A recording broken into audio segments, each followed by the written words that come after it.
Are you looking for more out of your life?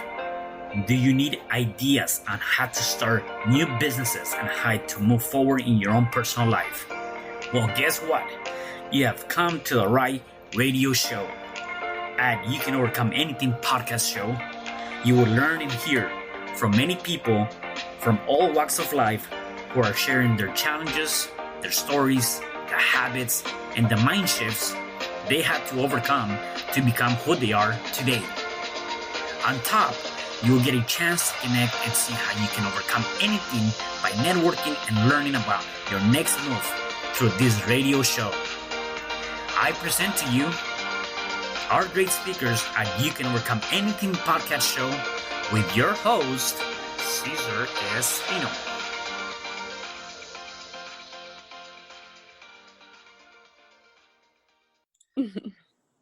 Hello there and welcome back to another episode of You Can Overcome Anything podcast show. It is your host, Cesar Respino, and you can find me at www.CesarRespino.com. And today I have a special guest. Her name is Alyssa Montez. How are you?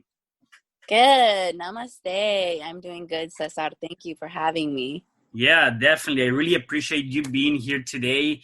And I want to just give the people a little bit of you, and then you can really give me your story and tell me more about yourself, right? One of the things that you do is you really have this you're a unique human being that is always striving unconscious in alignment of other people, right? And I see that through your Facebook videos, to being in different communities and just really bringing a lot of that joy and love into the space of this, right? Especially now with like the social media space. So why don't you tell me a little bit about you, where do you live and where did you grow up, and a little bit of your background? Okay, sure. Okay, so this is this is great. So I grew up in a small town in the middle of the desert on the border of Mexico and America. Okay. So in Carlsbad, New Mexico. Maybe you're familiar with the Carlsbad Caverns, maybe Yes. you're not. It's near El Paso. And so crazy thing about my background, I did not have my mother or my father growing up. My father was actually in the cartel. So he went to prison early on when I was like a baby. And so I didn't really know him much. And then my mother, she was a drug addict. So she was she was there. She was in and out, I would say. She would move in a little bit and then move out. But I was mostly raised by my grandparents, who are around 80 now. And they were illiterate. So they were illiterate in both of their languages. Well, my grandpa doesn't really know a lot of English. He tries. And then my grandmother, she knew some English. She learned through doing puzzles. And so I always felt like growing up that I had to go to school and I had to go to college, and I was going to save my family because they were so into drugs and alcohol and violence and gangs and things like that. So I stayed focused on school, and I was always molested and raped growing up. And it was just a really bad life. But I just chose school. I always chose to be happy. I chose to stay joyful. I was actually afraid of the light growing up. So I was always in the dark. I felt safe in the dark. So I would go out at night and just really wander around and just, I guess, honestly, you could say I probably learned how to meditate, and that's what I did. So I grew up and I thought that, if I went to college and did all this, I was going to save my family. Well, I did it. I went to college, did all that, graduated top of my class, and it didn't happen. But I also wasn't really taught any kind of social, how to talk to people. I was mostly taught to be afraid. Honestly, I've lived in a fearful life, not only gunshots, people pulling guns on me, not only all that violence and stuff, but just, you can't do this because you're a girl. You have to do it this way because you're a girl. This all has to happen because you're this, it was always you're this, you're this, you're this. So I never really knew who I was, honestly. And then I had children at 20 years old. I had my daughter at 20 and my son at 21. And my ex-husband, he was also raised kind of the same with his grandparents, his mother. His mother actually killed my little cousin. She was 3 years old when she killed her. So crazy, crazy, crazy life. A lot of death, a lot of things happening, a lot of friends just, flopping over. So we grew up kind of the same. And then he tried to kill me. So I decided like this was it, once my ex-husband kind of turned on me. And I always felt like he didn't mean to, he didn't know. We didn't know, what you don't know, you don't know. And so I decided not to, like, I called the DA the day before the trial and I was like, I'm not going to testify. Like, if you put me on the stand, like, I'm not doing it. I'm not putting him in prison. My kids are not going to have a father in prison like I did. And then he ended up actually, let me back up a little. So in 2016, that's when it happened. That was when I decided to become an MMA fighter. I was like, you know what? I am so sick and tired of not being able to walk in a certain neighborhood because I'm a girl or because of this, because of that. Like, I'm going to learn how to fight. If that's what it takes for me to feel safe, then that's what I'm going to do. Ended up becoming a really great MMA fighter. And so I moved to the East Coast to Washington, D.C. to train on a professional MMA team. And so I did all that, took my kids. It was great. And then my ex-husband was on probation because his charges were so bad that they had to give him something, but they were able to drop everything down to misdemeanors. And so he had probation for a lot of years and he had to do all these classes and he was good.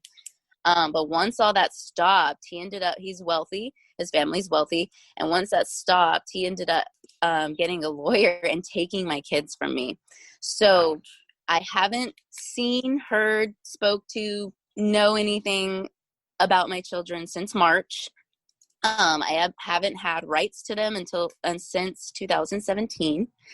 So that's kind of where my journey is right now, is my journey to find my kids, to get them back, to get them in my arms, to have some kind of knowledge of if they are held okay, if they eat, So that's where I'm at right now, is just the journey to get my kids back. Wow. My mind is blown away. There's so many things that you've gone through and talking about really overcoming multiple challenges throughout your life. And you definitely have done that. And then on top of that, though, I can already see there's so many different lessons and so much that you've learned through that. And I'm so curious to know about a lot of those different things. So I don't even know where to start to begin with. Nevertheless, though, so I guess with your dad going to prison and your mom not really being around, how old were you that when that took place, more or less? So I think my dad was already in and out of jail. And then so my mom and dad were already running drugs together. So they were doing it together. The only reason he ended up going to prison was he kind of took the rap for her. So she didn't go because he took it. So they were already doing that together. And so I never really knew my dad because he just was already in and out of jail or just gone running the drugs. And so I think when he went to prison was when I was 2. I think that was the range. Mm-hmm. Yeah, and one thing that it's very one of the things that happens, to us as people, right? We really learn between the ages of 0 and 7, right? And so when we think about it from that perspective, anything or everything that happens to you during that time frame of your life is going to carry on with you throughout the years, unless you start working through those things and you just kind of learn about your story and going through the difficult challenges you went through and being afraid of the light and all those different things was a directive of how you grew up as a kid, right? And so one of the things that I have to ask you is how do you find the strength to continue to do this? You've gone through a lot, right? So what are some of the things that you've do besides meditating and just really pushing through? Literally just being happy and having compassion. That is one thing that I truly learned is one of the most the most powerful gifts to really truly embody is compassion.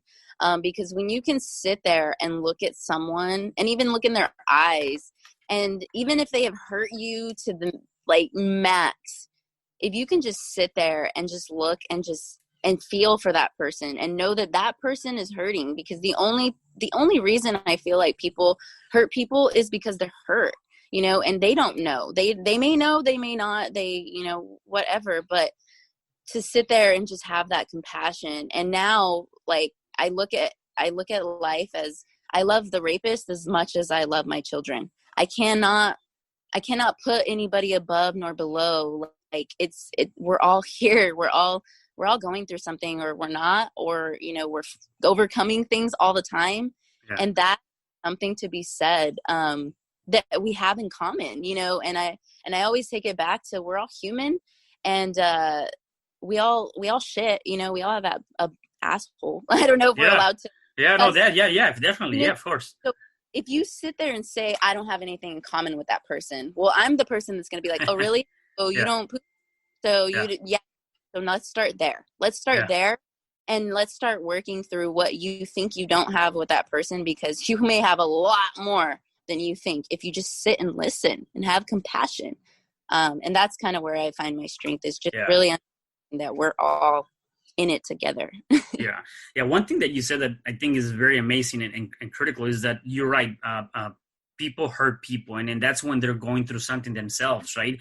And even with that, talking about, you being molested and being raped as a kid, or growing up, again, it's because somebody's hurt or somebody's missing something. In your particular cases, was this family members, or were there family friends or strangers that were part of that with you? It was all of that. So it was all of that. We all, like, the town that I grew up in, we're all mostly related. And I'm Mexicanos. We have a lot of family. My grandpa's one of 23, and then the other one's like one of 11, and then and then an extended family. There's like family over here and family over there. So I mean, just, it was always that. We grew up in a neighborhood where, we grew up outside. I didn't play video games. I didn't have phone. Like, we were 90s babies, and so we were always running the neighborhoods outside. And so that's when it would happen. Or they would come over, because my uncles were also in drugs, and so their friends would come over, and then my mom would bring people over. So it was just, it was all that. It was family. It was it was all over the place. Yeah. Yeah. And that's one thing that comes to mind, right? And you said it, right? Like, you have to be able to be compassionate. You have to be happy. And, at the end of the day, I believe that that's great. I guess my biggest question too is, how can you stay in those emotions when somebody is, without even thinking about it or not, they are hurting you, or they're doing something to you? How do you remove those emotions from you to say, you know what, I'm stronger than that, and I'm not going to allow that to empower me, right? To take over my day. Well, I think I credit it to my Reiki. I'm a Reiki master, and so that alone just keeps my chakras balanced and keeps that love within me from source. And then also mixed martial arts. I'm trained to kill, so I know how to kill. I can do it, but I'm also trained not to do it.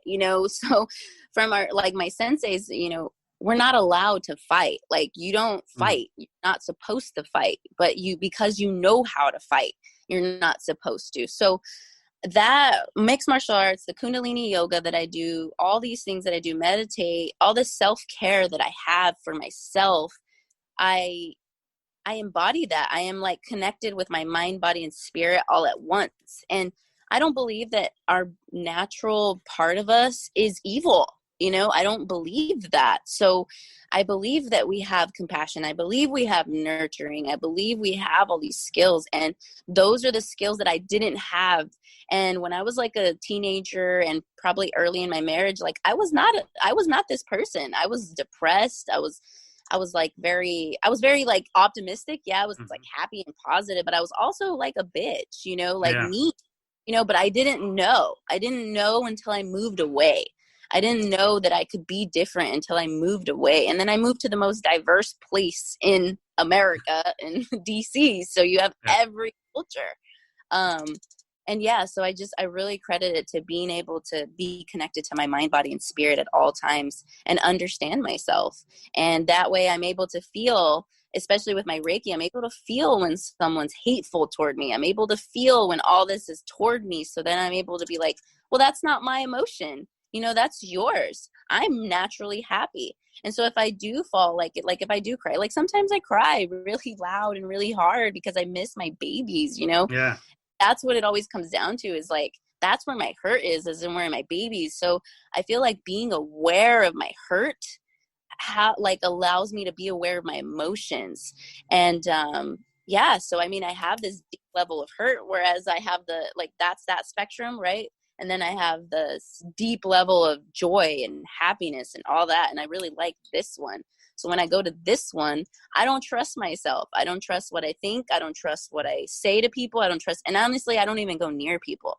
I'll go like work out hardcore, or I'll just like cry it out on the earth. I'll go sit down and, you know, sit in the grass and all that. And so, yeah, it's just like being aware of my emotions. I am able to be aware of other emotions trying to enter into my little realm. And with that, like, I can't, you know, like, Yeah. I don't know how to really explain. I just No, yeah, know. no, it definitely makes sense. I mean, that's one thing that that I can really, and for the people that are listening to or watching this, is like, I think this is a very, very critical aspect that you just mentioned, and that's being aware.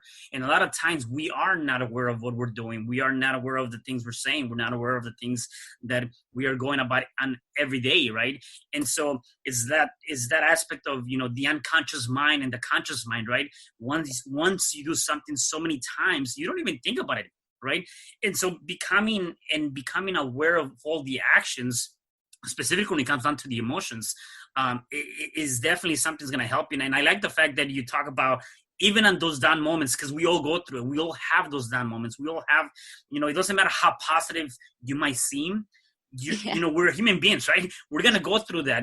And the fact that you're aware of it, though, and then you can take certain tools or ideas to really step out of that space. In your case, like you said, either go do something, go do yoga, go do meditation, run, whatever the case may be. Like, I like to just go for a walk.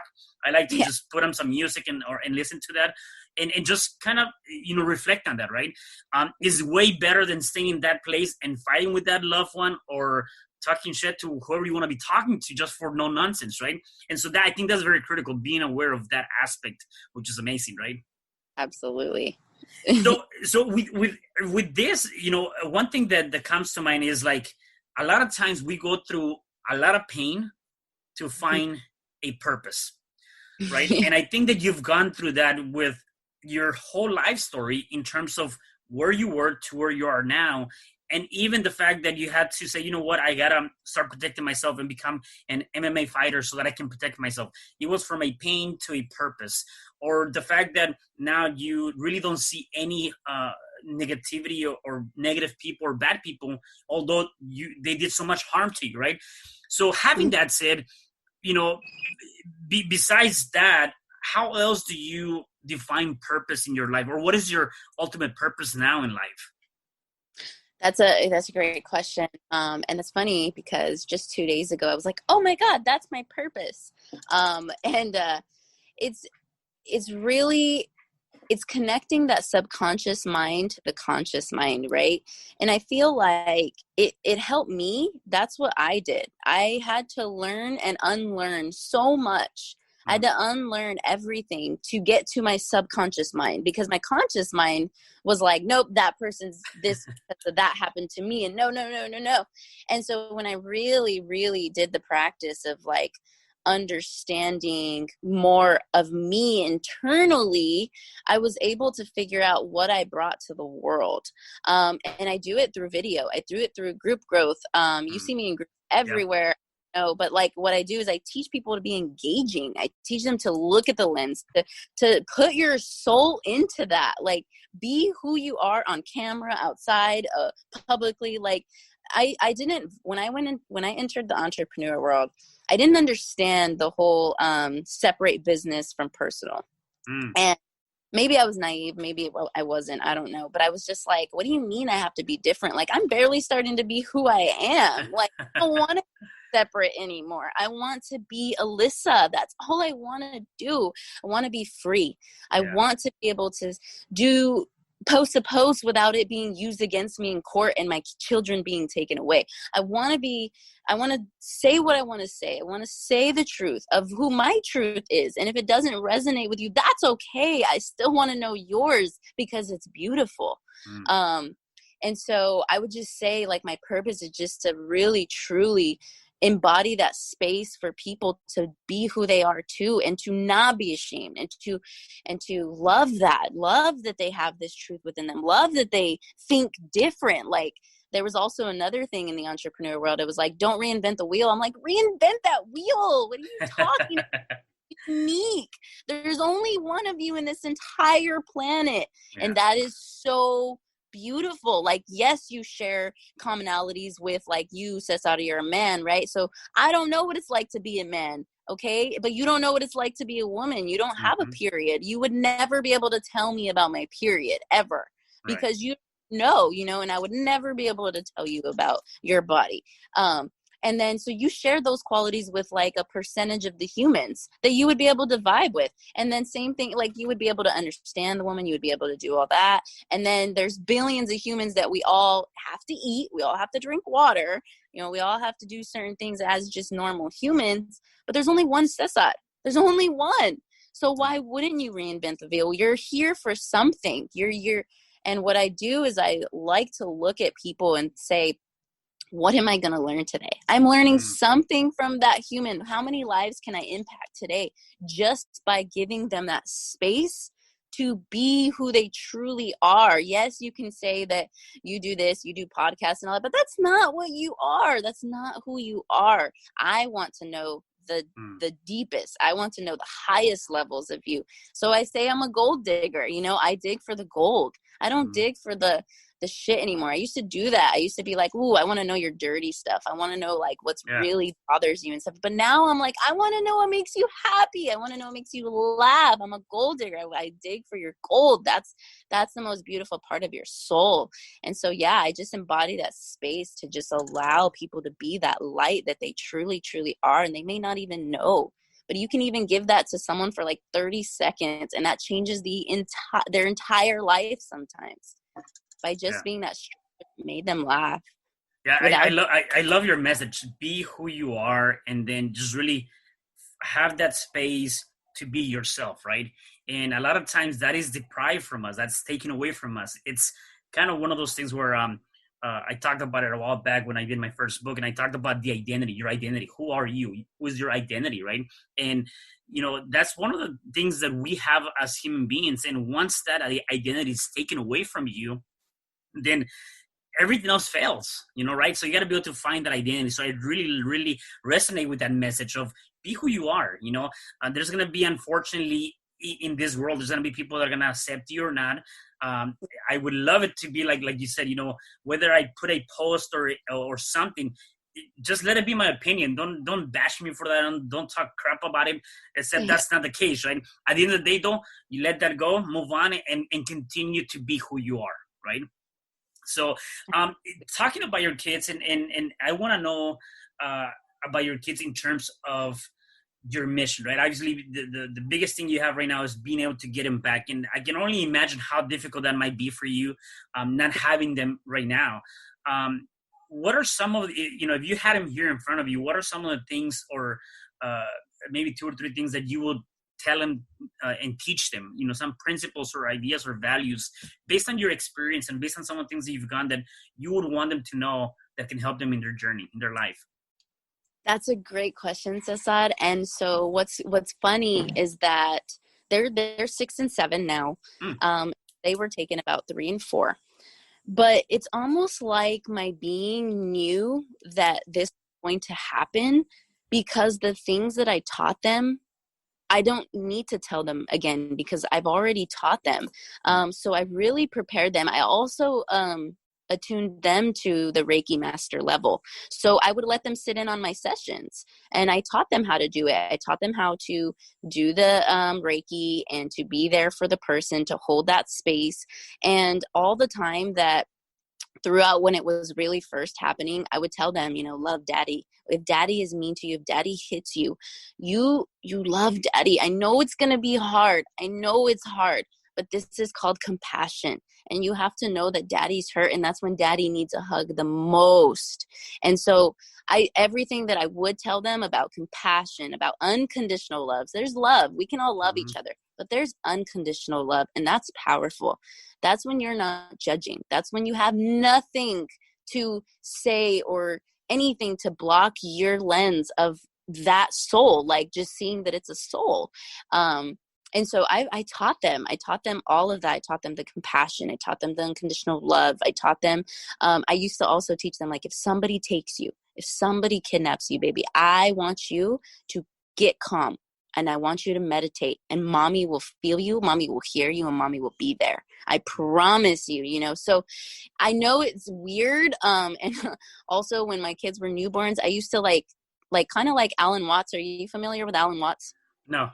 Okay. So like there's some philosophers, if you go on YouTube and listen to like philosophy, but they like the way they say it into your subconscious is what I did when they were newborns and I was breastfeeding. I would like say 1 + 1 is 2, or this is that, and quotes and things like that. Like if they were going to ever know, I don't know why I did it. I wasn't even like per se woke at the time. So I must have known, you know what I mean? Like I set them up. I taught them mixed martial arts. My daughter won a wrestling championship at 4 years old. So I taught them all these things. I always talked to them. And yes, like I did embody some of the things that my mother did. Like I yelled at them at one point, and I remember doing it and feeling so disgusting. And then I spanked them a few times, and I was like, this is not right. And that's when I really started, like my ex-husband would put them in the shower and beat them with the belt. And this was when they were like 2 years old and stuff. And that's what started a lot of the problems. Was I was just like, I thought we were going to be different. I thought this was going to be different. I wanted to be different. I wanted more for my babies. And so, yeah, it's almost like I literally taught them beforehand of what to do in situations and how to handle them, and to understand that everyone was different and that they were hurting if they were trying to hurt them. So yeah, that's, you know, it would be the same thing. Yes, you triggered something, and something came to mind. And history tends to repeat itself, right? And kind of going back to how your ex-husband would, you know, get him in the shower and beat him with a belt and things like that. That's kind of like Mexican family, you know, they'll get the belt and wet it and use that. Nevertheless, though, that's repeating itself, right? And you said, well, I thought we were going to be different. I guess, what is your advice when it comes down to that? Like, how can you break that DNA chain or that cycle of life in your family? You know, perhaps somebody's going through something similar and they don't want to be in that position. How do you break something that has been going on for years and years and years, and it really is in your DNA, in your family? What would be your advice? Yeah, you know, that's hard to say, because I think it's like it varies. With me personally, it was listening to my gut. And like I said, I think maybe I was meditating a lot early on in life and just didn't know. And so I was aware of myself. You know, I was aware of my thoughts. I was aware of that feeling like, well, you gotta go, like, just do it. You know, I never questioned what that like pull would tell me.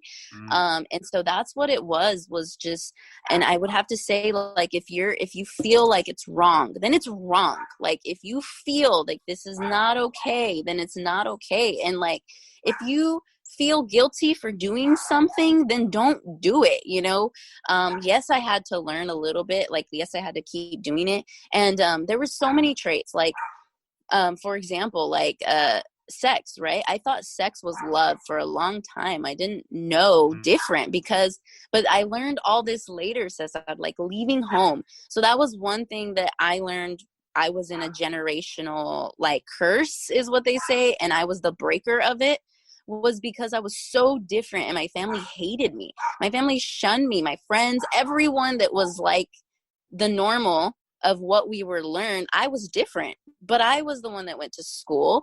I was the one that didn't do the drugs or alcohol, because I did drink a little bit, but every time I drank, I made bad decisions and I didn't feel good. I'm like, how can you like being hung over? This is not fun. Like, stuff to do, you know, like I was like very like, I got to go to work. I got to do this. I got to do that. Like, and so that always like put me back a step. And so realizing like these little things that people loved so much and like celebrated around so much every weekend, or that was the way you were going to have fun. I remember people being like, oh, I'm going to go drink to let loose. And I'm like, wow, like, I don't like this life, you know, I don't want this life. And what really triggered me, Cesar, was one Thanksgiving.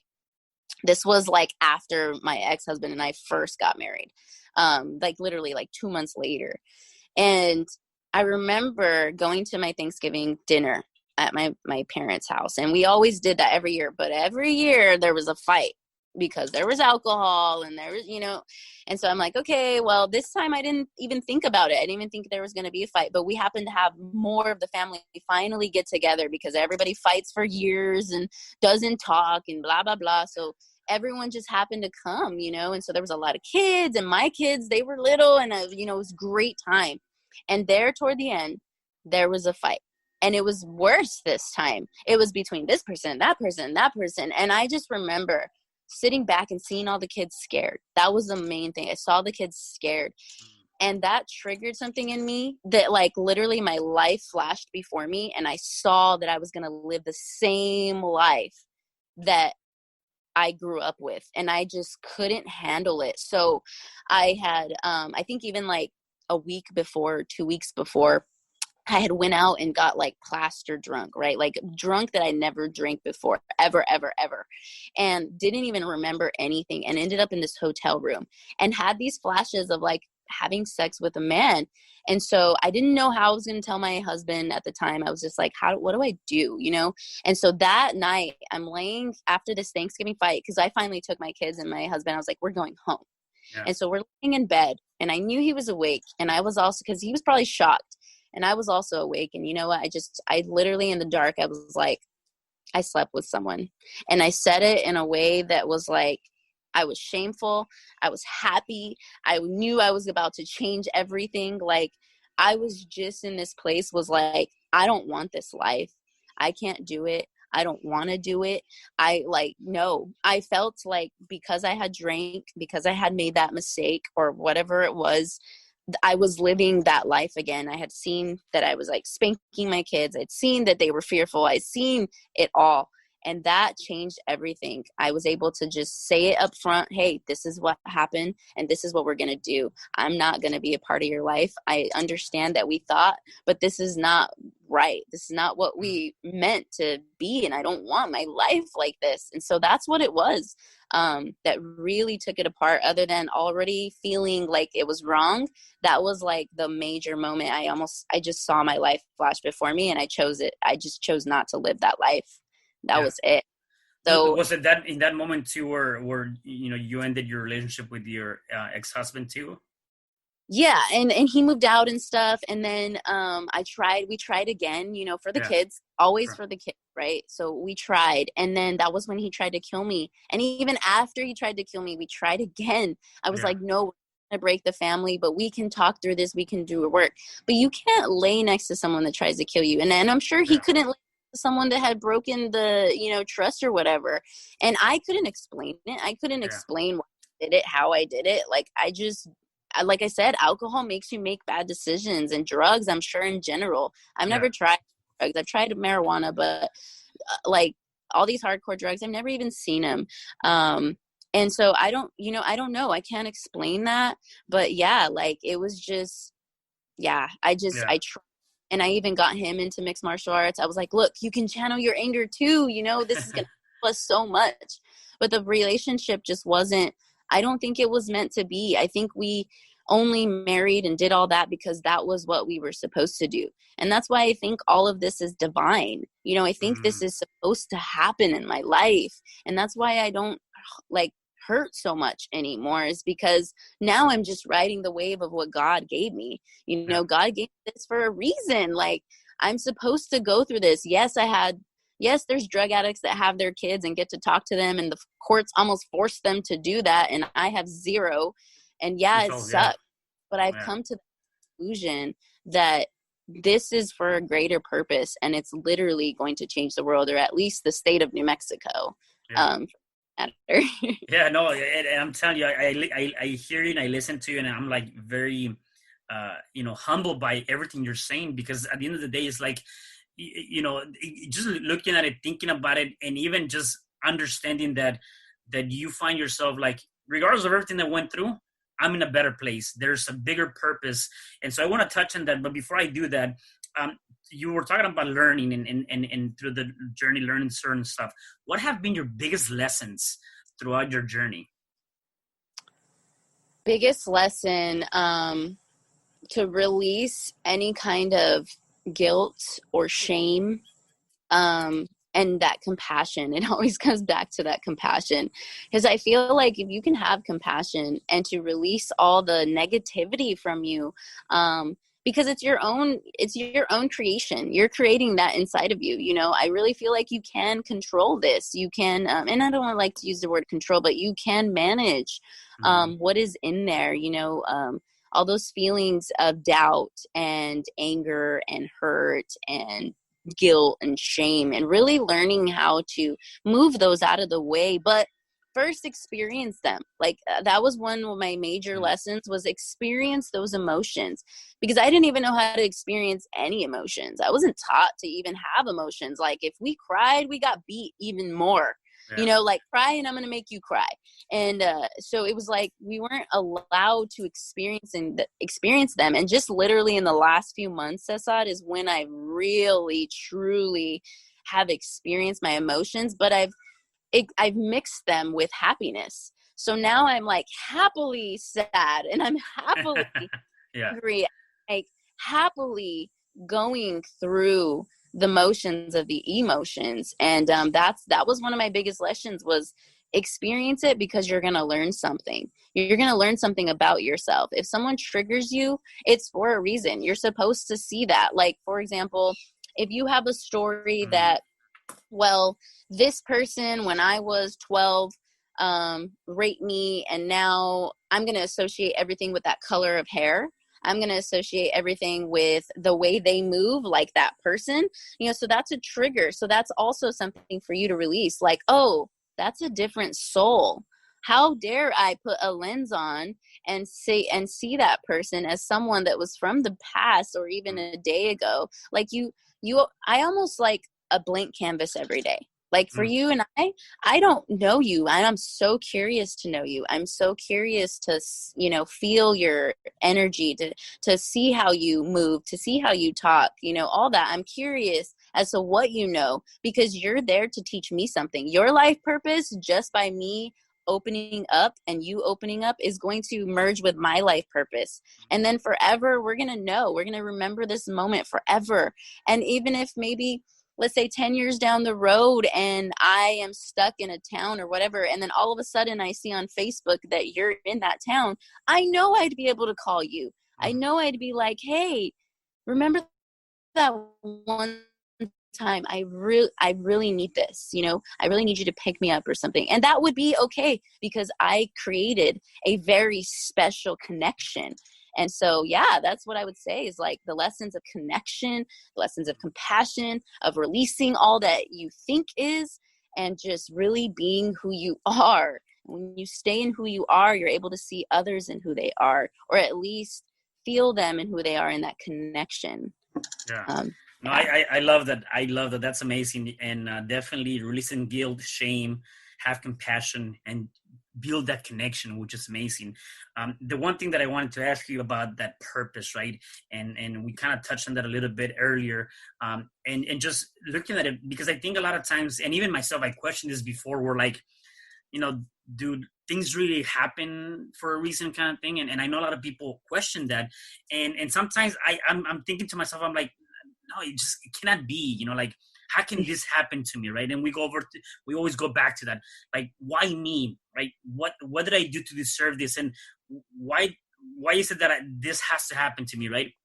And so I guess for me, and for the people that are listening, if you happen to come across that where you're questioning the fact that, yeah, things happen for a reason, or there things happen, to you, how do you embrace that, right? I think it was Les Brown that says things don't happen to you, they happen for you, right? Yeah. Except how do you embrace that? Because that is a very difficult pill to swallow sometimes. Yeah. Yes, absolutely. And so you said it best. It's for me. That's all. If I know that and I have ingrained that in myself, which I have, Yeah. then nothing can touch me because it is for me. I already believe it to be that. So even if it's the most horrible thing, like I just ripped my hand 2 weeks ago, 3 weeks Yeah, I was ago. looking at that. Yeah, I saw that. Yeah, Yeah. I ripped it open. Like literally, I was climbing a fence. And the reason that I ripped it open, so here's the crazy part. I was angry. Felt this rage inside of me, and I haven't felt rage. I haven't felt angry in a long time. Like that's one emotion that I really don't come across a lot, And so I felt so rageful. And so my body said, okay, you need to go on an adventure. And then there was this, I had already went on this exploration where I run, and I saw this fence, and in that fence I had seen this artwork and all this stuff, and it was in a drainage system. And I was like, wow, I'm really interested in that. Something's telling me to go there. And so that day that I was full of rage. And I jumped the fence, I experienced it, I loved it, whatever. And then I'm jumping the fence the other side, but the other side was a really big drop off. You couldn't tell because it was slanted, and there was a lot of greenery, so you couldn't tell. And so my hand had gotten caught on a spike, and then my body, I jumped over, but my hand was already stuck. So my body's weight had already brought it down. So it ripped it open, and it was a bad cut.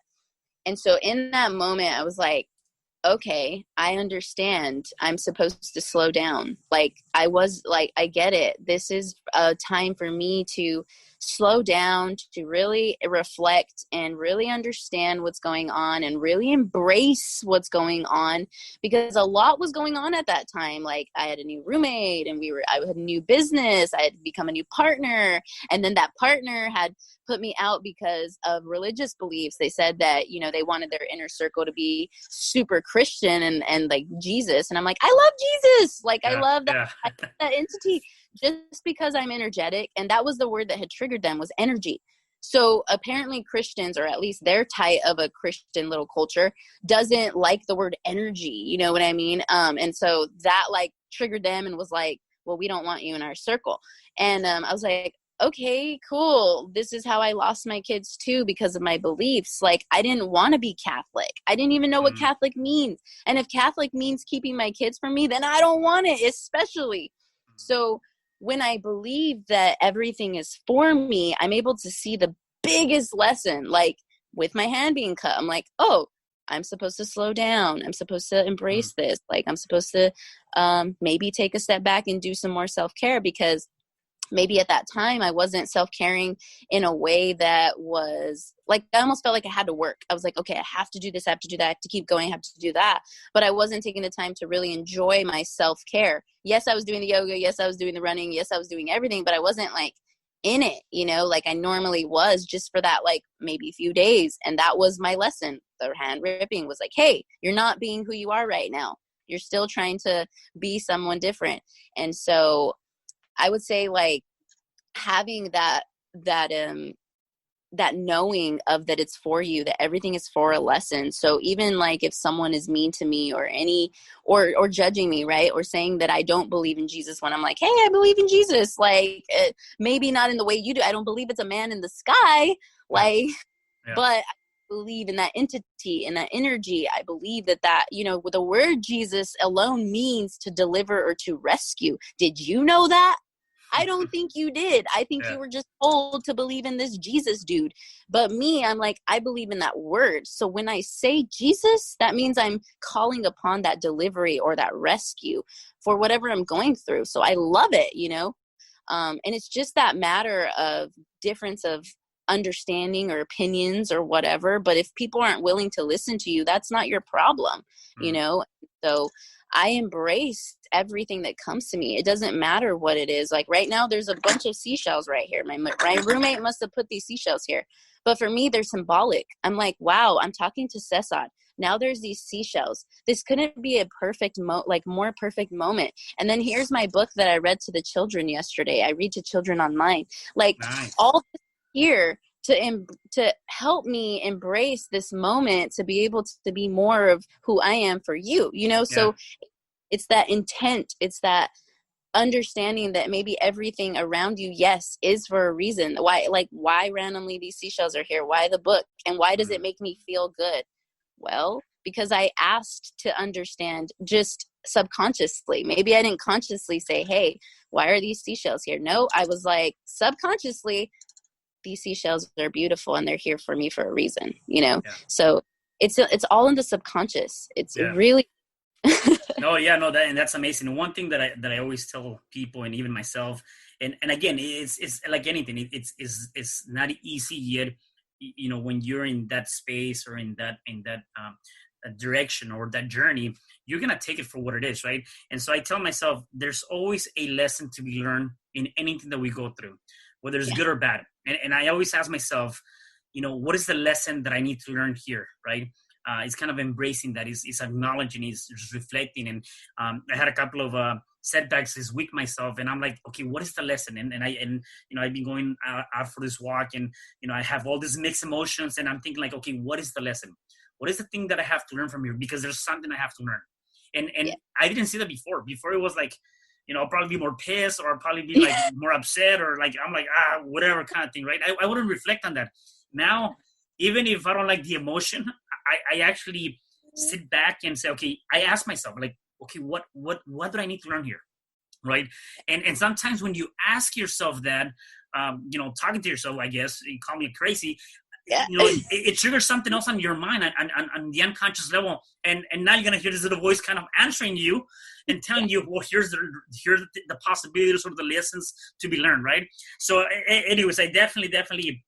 I see that, for, you know, and you're right. We have to just sit back, reflect, look at it, and I love the fact that when you start thinking about it and you start saying, you know, these are happening for me, not to me, and there's a reason for all of that. Yeah, it definitely is. It's a different point of view, a different lens in life, which I really enjoy. Yeah, it's beautiful, right? You get to experience yourself on another level, and it's gorgeous. Like it's like, yeah, call you crazy. Maybe all those people personalities they did all those tests to growing up, like that was a way that they were coping. They were being who they were, and then you triggered it and said that they were crazy, and now they really believe they're crazy, and like, you know what I mean? Like, no, we have to listen to those voices, and I have many voices. It's like I don't have just like one or two. I'm just like, oh, okay, yeah, you're right. I'm sorry. You know, like, yeah, it's just that reflection. I think it's beautiful. It's beautiful.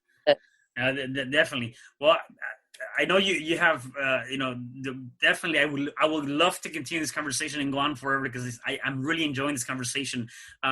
However, before I let you go, I want to ask a couple more questions. Sure. Beyond everything, you're very positive. You are very, you know, in tune with yourself. Self-love, self-care. You're giving us a lot of great tools, a lot of great techniques and things that you're doing. What else do you do on a day-to-day basis to put you in this positive state of mind? Oh, so I am obsessed with the clouds. So I literally watch cloud formations. Like the night before, I stayed up till 4 a.m. just watching the cloud formations, because I had noticed that the sky was clear and the stars were out, and then all of a sudden there was clouds, and I was like, okay, this is about to be a great night. So I love to like watch formations. I love to watch patterns. I love to, and when I can do that in the clouds, I can do that with people, and I can do that with like my own self. And so I like to really understand what's going on around me. And especially when I get online, I start looking at my timeline, and I'll just scroll a little bit, and I'll be like, oh, that's the energies we're in. Okay, cool. Nope, not today. So I really just pay attention to what's around me. Like, for example, I woke up this morning, and I actually woke up late. I slept like 10 hours, 12 hours. So my body must have that. I woke up at 9:15. I was like, oh my God, I have to be on this call in 15, you know? So I had to, in the shower, I had to meditate. And I said, okay, Source, God, please channel me enough to miss my morning routine. Let's do it right now. So I meditated in like the 2 minutes I was in the shower, all that stuff. I literally did my whole morning routine that takes me like 3 hours, 4 hours that I love to do. And I did it in 5 minutes. And I asked to do that. I believe that when I ask things, they happen. So every day is different, Cesar. Like every day is, you have to go with the flow. So that would be the main thing I would say, is I go with the flow, because you never know what's going to happen. And my kids taught me that. I could have a perfect day plan, but not them. They want to break, break an arm or something. And so then I have to take that time to tend. So if I go with the flow, that's a lot easier than just being like, I have to be, oh my God, I have to be at this appointment at this time and this time, this time. But the more that I am calm about it, like I made it on time. How did I wake up at 9:15 and then take my shower, meditate, do what I need to do, and still make it on time and send you the signed thing? I hadn't even done that yet. You know what I mean?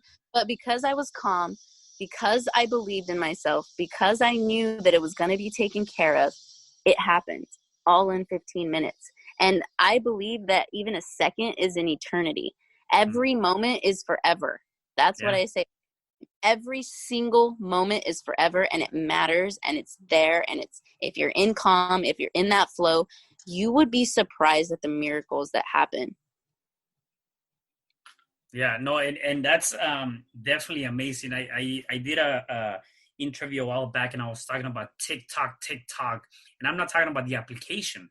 I was talking about that is the sound of the clock, and that is our internal clock too, moving on. So when you talk about every second is eternal and all that stuff, it's true.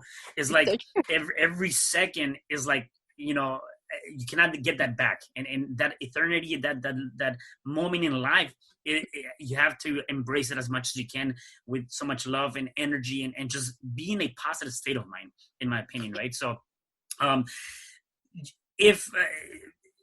so the one question I have for you, and I'm like trying to figure out, because you're giving us so much stuff here. Let's just say people that are listening to this, they might be going through a challenge right now.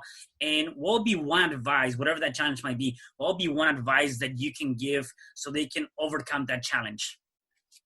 It's to be in that flow, to be in that calm state of mind. Seriously, if you can be calm, like if you feel yourself like, oh my God, I gotta do this. Oh my God, I do that. Like that's the moment that you have to literally ask to believe in yourself, or ask to believe in that source. Like I did. I was like, okay, God, please, I know I'm running late. I know I need to breathe. Let me breathe 3 breaths, and let me find the answers, because they're right here. And that's one thing I really believe in, Cesar. I have every single thing I need right in my vicinity at all times. Sometimes I'll need a string, and how is it that I find a string right there?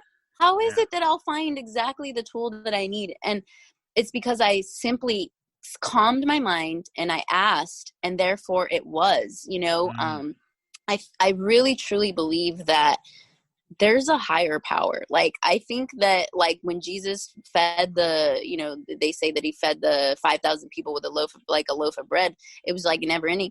Yeah, because he probably believed that, you know what I mean? Like, he probably truly believed that, and therefore it was. Yeah. However that appeared, if you've ever felt like deja vu, or, you've ever felt just these things that are just like, that's impossible. But it's possible because you believed it in that moment, in that 1 second of eternity, right? 1 second is a really fast time, but it's also a slow time when you're dying. It's also a slow time when you're about to push the gas for a race in a race car. Like, you know what I mean? Like, sometimes a second is slow and sometimes it's fast, but it's up to you to determine what it is. And it's always eternal anyway. So that's what I would say, is just stay in that flow, in that calm state of mind, and you'll be surprised at what you find. And you may not find it in the ways that you want to. Like, sometimes I'm blessed in just ways that I am just, wow, like, you sent me a human being. Thank you. You sent me that human being to say that word, for me to be like, oh, wow, you just broke every barrier from that childhood memory, and now I'm free, or, for example, like if I needed more clothes, and then all of a sudden my friend gives me clothes, like, you're blessed, and you have to find that gratitude in what you are receiving, even if it doesn't look like what you want it to be, even if it doesn't look like $1 million and that's what you wanted. That set of clothes for what you needed in that moment is worth way more than $1 million. So it's just being grateful, staying in gratitude, staying in compassion, and staying in love, staying in that calmness for yourself so you can serve others. Yeah. That's super amazing. Just being able to listen to all of that. So the main. Yeah, no, that's super amazing. Just listening to that, and I heard this from another person that I did a podcast and said, "Wow," and "Wow" stands for words of wisdom, and that's exactly what we just dropped today. Like, it's like that wow factor of words of wisdom. A lot of great stuff. So I really appreciate that. If people wanted to connect with you, where can they find you or connect with you?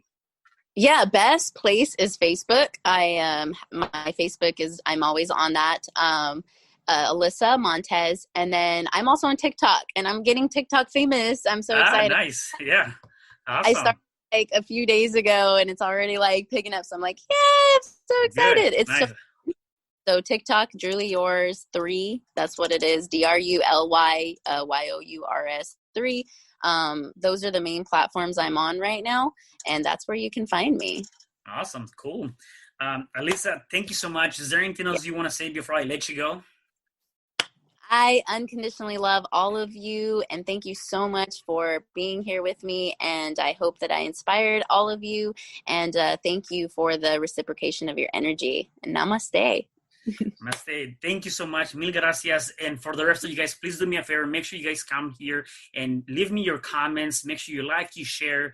Definitely, this is something that a lot of people want to hear and need to hear. A lot of great information that can really help you and empower you in your own journey, which is this called life. Once again, thank you so much. And I'll see you at the next episode of You Can Overcome Anything podcast show. Bye. Hi, I'm Cesar Espino, real estate investor, business coach, and consultant, and author of the book, You Can Overcome Anything, Even When the World Says No. My number is 424-501-6046. In my book, I talk about making the necessary changes to shift your mind for prosperity and certainty. Pick up your copy at Amazon. I also love helping families with their real estate and can purchase your house fast and all cash. Follow me on Instagram, Facebook, and LinkedIn. My number is 424-501-6046. Thank you for having me today. I am so glad you tuned in to this podcast. You can find me at Spreaker.com, where you can like and subscribe. And to learn more about myself and my services, you can find me at www.CesarRespino.com, or you can also find me at Facebook under Cesar R. Espino. Once again, thanks for joining me. I am looking forward to having you at the next episode, and know that you truly can overcome anything.